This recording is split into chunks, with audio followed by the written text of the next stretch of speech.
नमस्कार. धुळे सुरत राष्ट्रीय महामार्गावर 3 वाहनांच्या भीषण अपघात. नवापूर शहरानजीकची घटना. जीवितहानी टळली.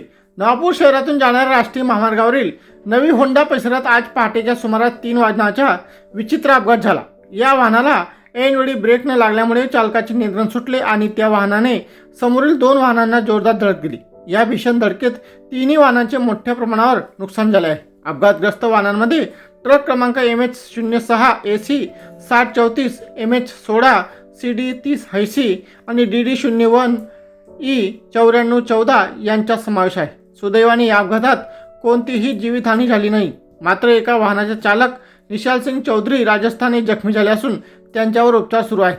अपघात पहाटेच्या वेळी घडल्याने काही काळ महामार्गावर खळबळ उडाली होती. प्राथमिक माहितीनुसार तांत्रिक बिघाडामुळे ब्रेक न लागल्याने हा अपघात घडल्याचे समोर येत आहे. घटनेची माहिती मिळताच 1033 आपत्कालीन सेवेचे कर्मचारी, रुग्णवाहिकेचे चालक शरद वडवी, डॉक्टर रवींद्र वडवी तसेच हेल्पर सोमनाथ नाईक यांनी तातडीने मदतकार्य करत जखमी चालकाला नवापूर येथील उपजिल्हा रुग्णालयात दाखल केले. स्थानिक नागरिक व पोलीस प्रशासन यांच्या मदतीने काही वेळातच वाहतूक सुरळीत करण्यात आली.